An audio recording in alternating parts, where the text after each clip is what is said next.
This is Out of the Box with your host, Jonathan Clark. Out of the Box, Sunday nights at 9 on Q1043. Okay, they've sold hundreds of millions of albums. Well, maybe 100 million albums. And they are celebrating We prefer hundreds. Hundreds of millions. Well, we have the future, of course, but it's at least 100 million albums now. Celebrating 40 years since their first album was released.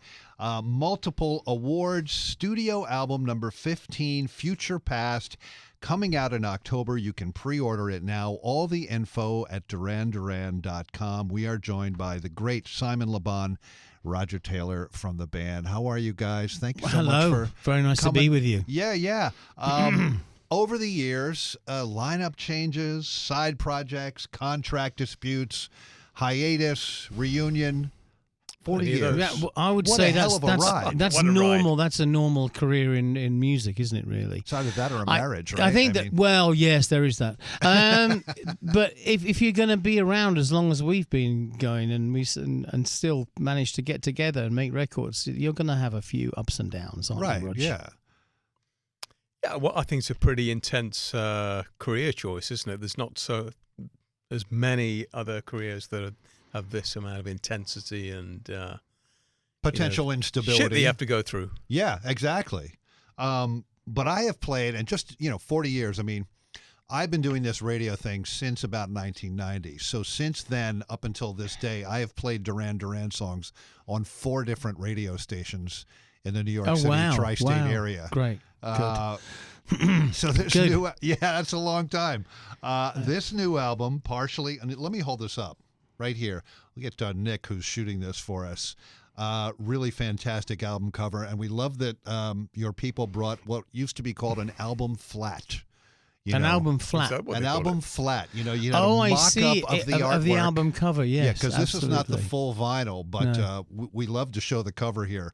And the new album, partially finished before the pandemic, and then you took like several months off. You came back with some fresh ears. You had another listen, and Yeah, I think that the year of lockdown gave us a chance to let go and sort of step back from it. And when we finally came around to look at it again, which would have been pretty much early this year, sort of at the beginning of the year, we realised that it wasn't nearly finished, and there was a lot of things that we could improve.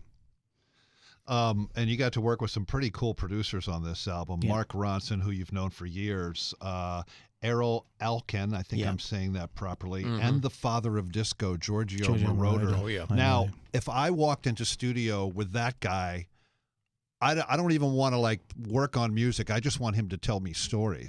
Many of those. Well, we had that option as well, but we decided to make the music because the amount of stories he has got, I don't think we'd have got anything done, would we, Rog?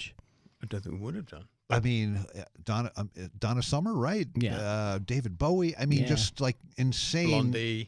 Blondie, yeah. I Feel Love, Donna Summer, I mean, I think the word legend is kind of bandied around a lot, isn't it? But I think he is a true legend.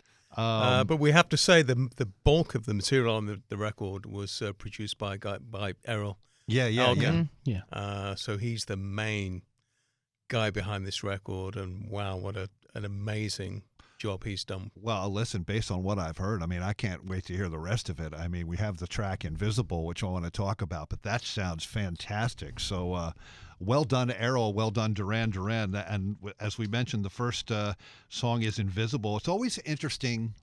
And, I've had this conversation with other bands, post-pandemic, during the pandemic. It's always interesting that you listen to a song that may have been written a while ago, and then you listen to it again after everything we've been through, and it's just bizarre, the meaning it takes on. Yeah, it can take on a deeper significance, definitely. And that's what happened with us and Invisible. The song was one of the first songs we worked on. It was one of the first songs we finished with Errol. But it touches on some subjects that are very, very relevant right now. I mean, it begins as a story between a couple, and a relationship that isn't quite right.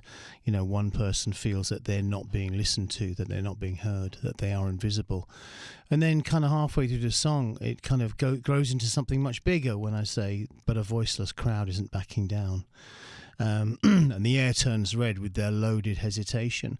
And then it came, this idea of crowds getting together and making their voices heard, actually, which is exactly what you've been seeing all over the world with things like the Black Lives Matter movement and Extinction Rebellion, and things like that. A lot of people who feel they're not, who were feeling that they are not being listened to, have come out and started to make a noise. It's fantastic, and it's really interesting. Duran Duran has always been a band to try new things, musically, visually, technologically. The video for this song, and you guys have been talking about this in previous interviews, but this AI software called Huxley, no doubt a reference to Aldous Huxley, I'm sure, Brave New World and Doors of Perception. This software shot a video of Duran Duran by itself with its own mind. Yeah. How does that work? Actually, manager Wendy, who's sitting over there. Hi, Wendy. Is probably the brain behind this thing. And it was the first time a video has ever been created by artificial intelligence with no human input apart from putting lyrics in, maybe some photographs of us and whatever. And the computer has just done its own thing and delivered an amazing series of images for the song, which I think fits beautifully. Yeah, with the song. because when you had mentioned you had given Huxley some images of you guys. That's right. So when you saw yourself singing in the video, what was your reaction? Because it's just so cool. It's eerie. I don't know how to describe it. because that, as you said, you feed in a lot of information into Huxley. But it doesn't take a film of you and then sort of render it in its own way. It generates the images of you for singing or talking the words, and it is hard to look at sometimes because it's you. You can. I mean, I look at myself in it and I think I know that's me, and it just seems to be something else. Right. Alien, almost, right? It is almost alien. Yeah. Well, I mean, if you think about it, I mean, whether it's true to say that Huxley thinks, I'm not so sure. Maybe Huxley dreams. Right. Dreams these images. Well, when I think of Aldous Huxley, I think of these Soma tablets that everyone was taking in Brave New World. You have Graham Coxen from Blur on this album and maybe on this song too, and also Mike Garson from David Bowie's band playing. What was it like to work with those guys? Graham brought such a lot to the record. He has a very unique style of playing.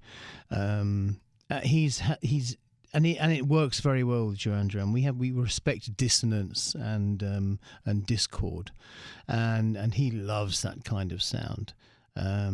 It's extraordinary. It's the first time I think that we've had a guitarist right from the start of writing who's been that creative and input that much into the songs. I mean, Graham he was in here with Damon at one point when Blur reunited, and it was just great to talk to him and meet him, obviously. But I'm sure somebody has said this to you already, but when I hear the song Invisible, in a really, really good way, when I say this, it sounds like it could have been on one of the early albums.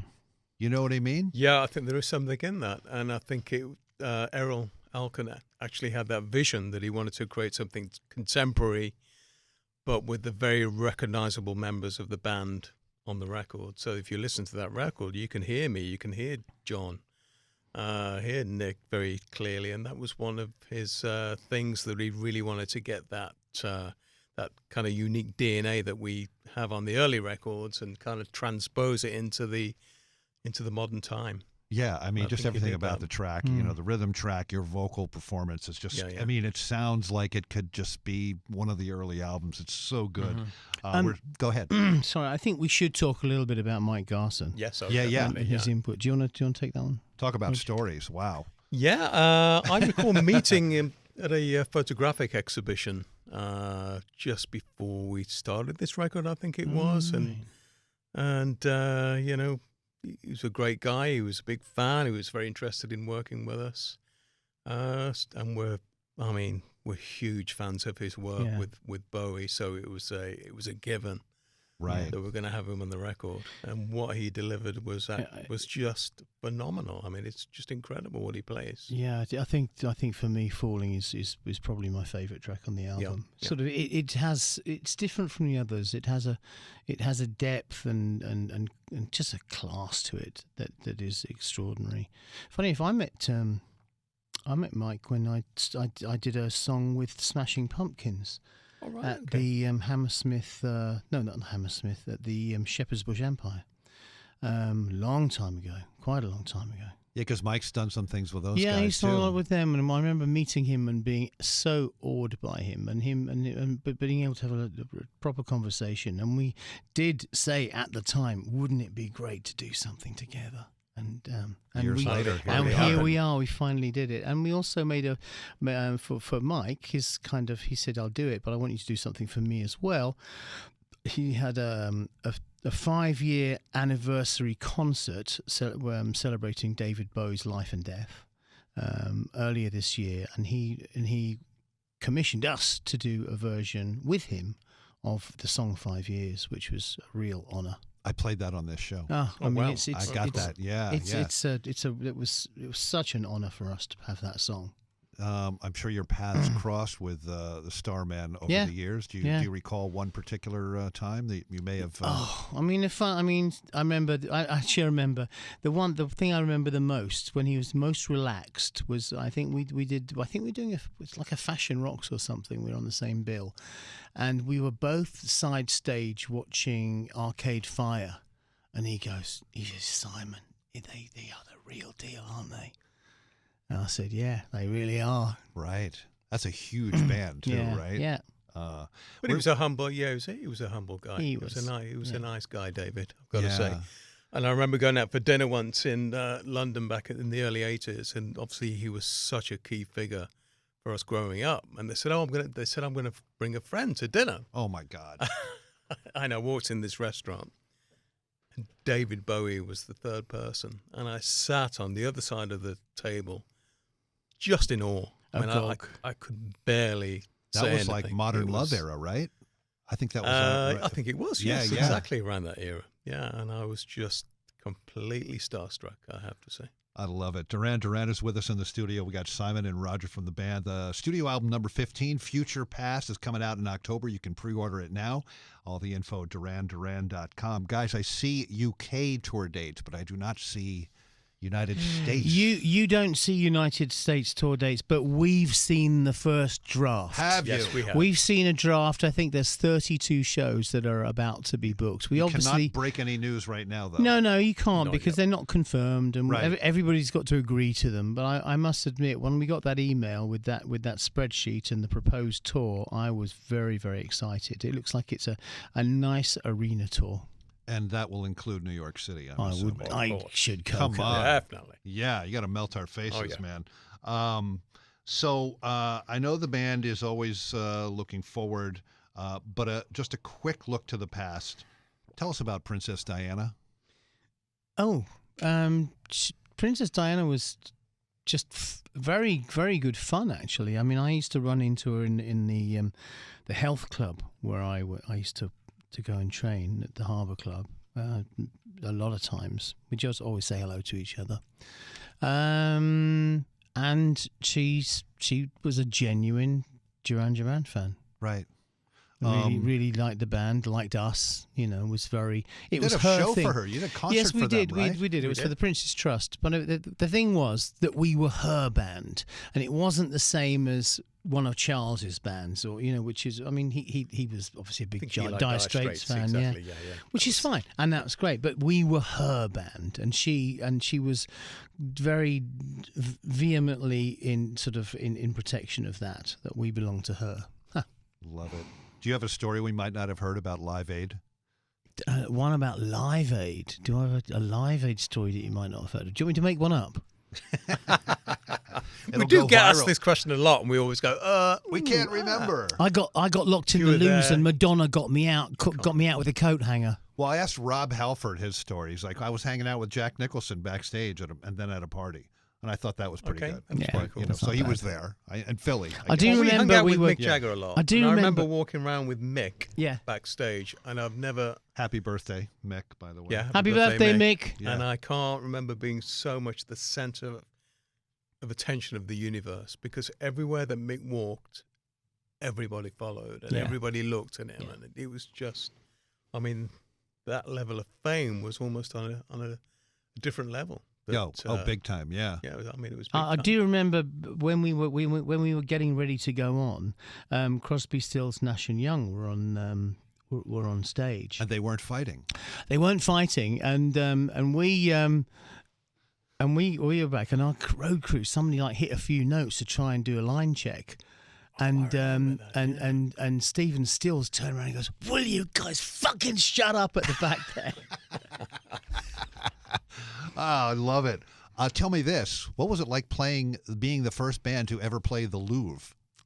It was a private show. It was underneath the pyramid. Now there is a funny story about that. And there's this. We were on stage. We'd done a couple of numbers, and this lady, this blonde lady, came running up to the stage. She said, "Stop the show! Stop the show! Somebody's lost a diamond!"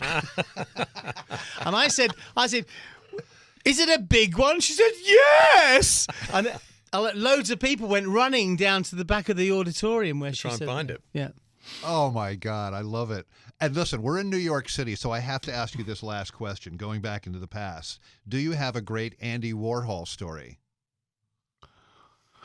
We were asked this question earlier, actually. Yeah, I mean, it's no big secret, but have you ever seen the thing we did on MTV where Nick and I presented for, I think, a 2-hour segment of MTV, and Andy Warhol was sitting between us and did not say a single word and just looked at us and watched us while we were talking. Yeah, which is very Andy. Very Andy. It was unique. I remember being in a room with him, and there were only like 6 people in the room. It was a very small gathering. Everyone was chatting when Andy Warhol comes in, and he gets his chair, turns on the TV, and he puts his face about 2 inches away from the screen and just watches the TV for the whole, it was the news or something was playing the weather, and he spent the whole time just staring at the screen. That sounds like an Andy Warhol photo to me, or a does, painting. You know what I mean? Yeah. Simon and Roger, thank you so much. It's been a pleasure. Thanks for having us. We are so excited. Duran Duran is back with the 15th studio album, Future Past. It's coming out in October. You can pre-order it now. All the info, duranduran.com, and we look forward to New York City and just rocking our world, man. We cannot wait for the tour dates. Let's get back there. Guys, thank you so much. Thank you. This is Out of the Box with your host, Jonathan Clark. Out of the Box, Sunday nights at 9 on Q104.3.